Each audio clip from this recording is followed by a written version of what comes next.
सरकार ये सर्किट की जमीन पाकिस्तान के हवाले करने के लिए पर्दे के पीछे गुपचुप समझौता कर रही है और ये मैं गंभीर आरोप लगा रहा हूँ।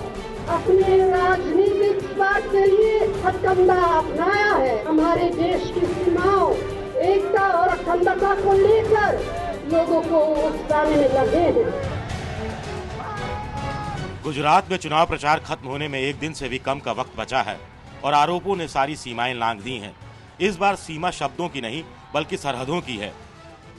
भाइयों बहनों, आप मुझे बताइए, ये सर क्रीक की जमीन पाकिस्तान को देनी चाहिए? आवाज ऐसी निकालो ताकि दिल्ली की बहरी खान के कान फट जाए। दोस्तों, क्या ये सर क्रीक की जमीन पाकिस्तान को देनी चाहिए? क्या हिंदुस्तान की 1 इंच जमीन पाकिस्तान को देनी चाहिए? चुनाव के बीचों बीच गुजरात के कच्छ और पाकिस्तान के सिंध प्रांत को जोड़ने वाली खाड़ी सर क्रीक पर सियासत तेज हो गई है।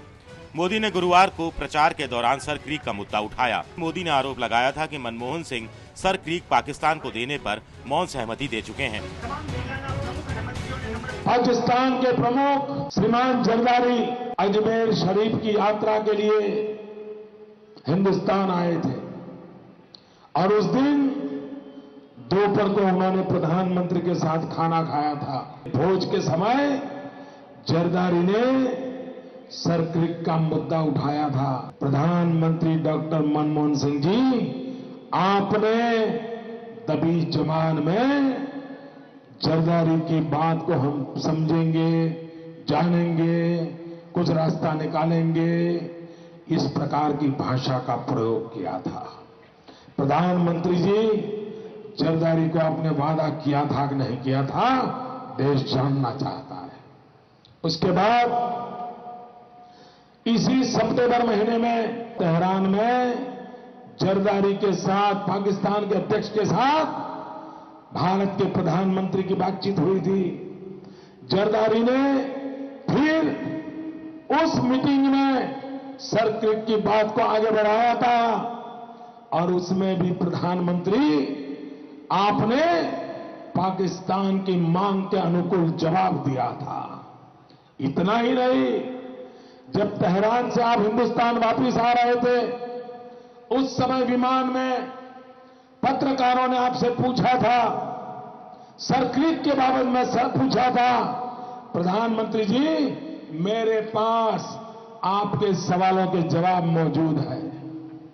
आपकी प्रधानमंत्री की वेबसाइट पर ये सब चीजें उपलब्ध है और उसमें आपने कहा था पाकिस्तान की जो प्रपोजल है, सर क्रीक की जो प्रपोजल है, और आपने जवाब दिया है प्रेस को, इट इज डूएबल, ये हो सकता है।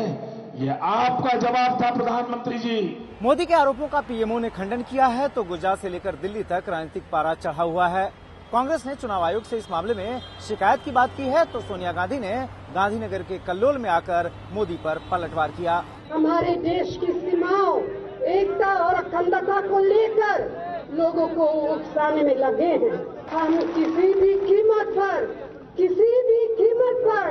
देश की एकता के साथ किसी को खिलवाड़ नहीं करने देंगे। સાચી માહિતીથી મારે ગુજરાતની જનતાને અવગત કરાવી જોઈએ કે નહીં? આ કામ મેં કર્યું તો સોનિયાબેન આજે મને સર્ટિફિકેટ આપ્યું કે મોદી સરહદોના પ્રશ્ને ગુજરાતની જનતાને ઉશ્કેરવાનું કામ કરે છે, ઉશ્કેરવાનું।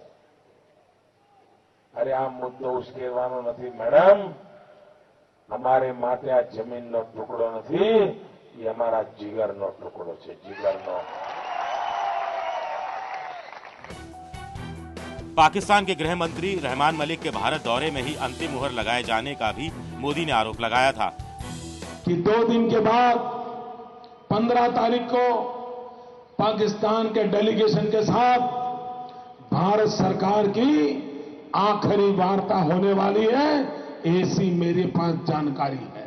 मोदी ने प्रधानमंत्री को सर क्रीक पर चिट्ठी भी लिखी थी जिसके जवाब में प्रधानमंत्री कार्यालय ने जवाब दिया था कि नरेंद्र मोदी की चिट्ठी में जो आरोप लगाया गया है कि सर क्रीक पाकिस्तान को देने की तैयारी चल रही है, यह सच नहीं है। और भी जो कुछ मोदी ने चिट्ठी में लिखा है वो हकीकत से परे है।